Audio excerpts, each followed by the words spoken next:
Let's understand some basic concepts of event handling.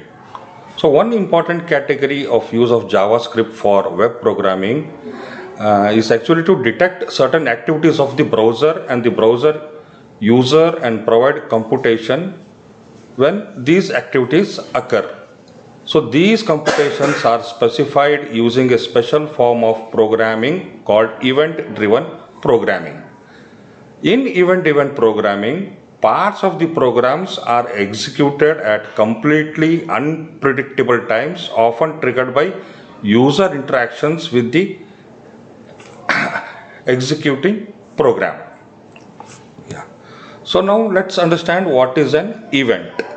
An event is a notification that something specific has occurred, either with the browser, that is like such as completion of the loading of a document. If you are loading a document, so that is also considered as an event, or because of a browser user action, some action performed such as mouse click on the form button.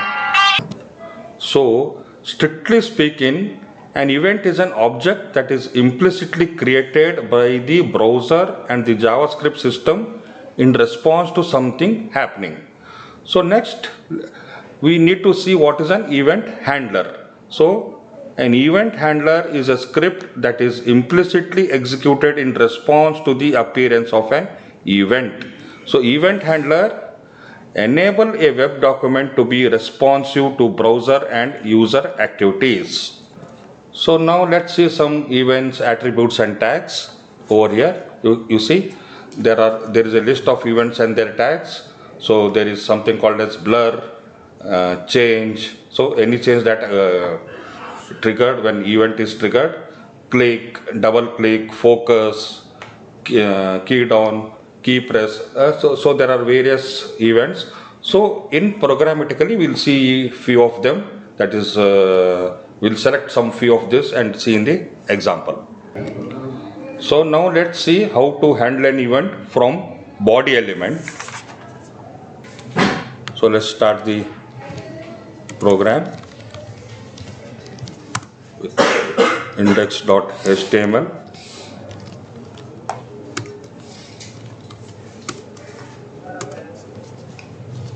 So these are the mandatory tags which we are writing. So we'll be writing an external document load.js.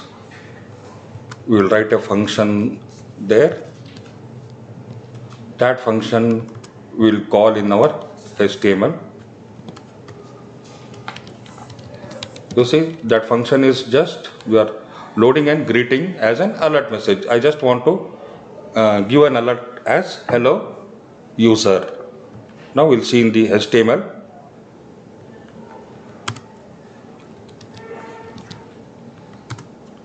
Here I have to call in the script, I have to call the load.js. So this is the thing. Your return script, source, load.js. So in body I am writing on load.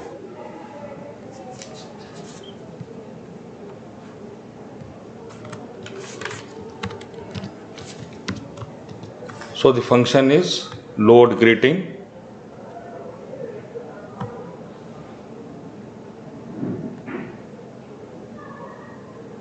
See, we got the result, hello user. So this was the function which was called in this program. So now let's see handling events from button elements. So here what we have done, we have written an HTML code.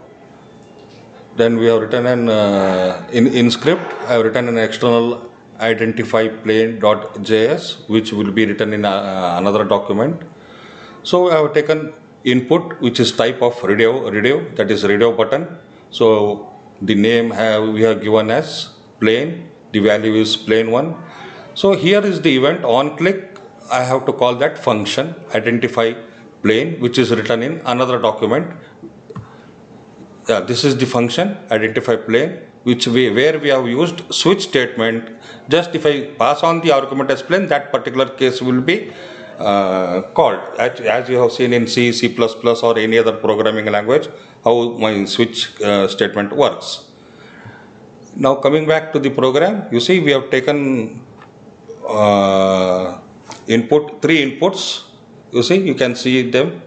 First one, this is second one, and this is third one. That is for plane 1, plane 2, and plane 3. We have taken three elements input. Then a function has been written. Let us go back to the function. You see, as I have told you earlier, function is there, that is called as identify plane. We have three different switch case statements. So whatever argument you are going to it is going to be triggered, that will be displayed. So let us see the output for this one.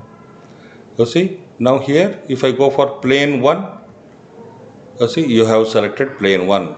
So similarly, if I go for plane 2, it will be you have selected plane 2. Got it? Right.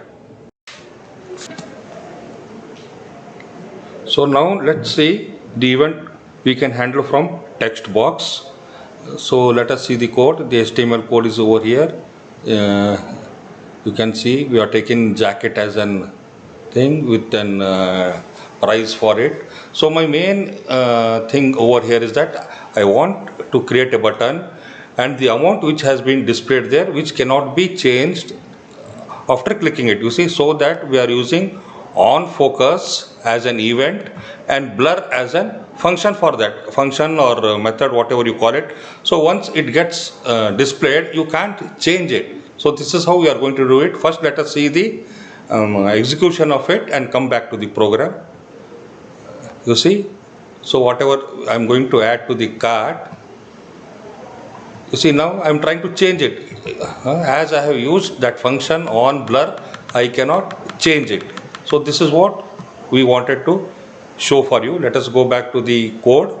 You see here in the code, everything is normal HTML script. In script I have written cart.js, where that function is being written. You see, what is the function? It is display amount, which takes argument as amount, isn't it? As we have seen earlier, we are going to display that amount. So this is the function which is being called in my HTML. Here you see, on button on click display amount. Here I am passing 12 as an argument, and there is a label for that button called as add to cart. Are you getting it? Here, add to cart. So here is the ID, which is amount, which takes 12. You see, you can see it here, amount document dot get ID by amount. The argument passing is amount. The value is, I am passing the amount input display dot value is equal to amount. Here on focus, this dot blur, that is once it takes the value is, so whatever the empty was the value was empty, it took 12. You see here this amount. So now let's see handling the event with password elements. So everything is as same as your input. We are using the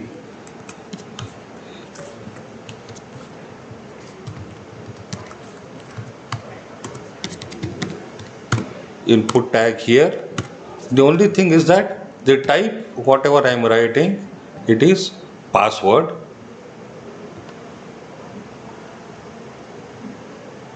So we got a password over here.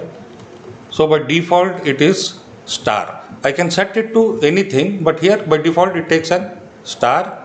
We can even enforce the constraints for that password, how my password should be and what could be the length, what case it should be, what it should be start with, isn't it? So these are all comes under the constraints. You see the minimum length function is there.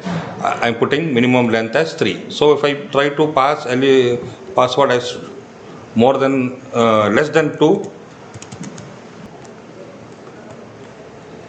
So now let us see by taking max length as 6 and try to execute this code. Yeah. So now I've entered it. You see, now it is not allowing me to type more than 6.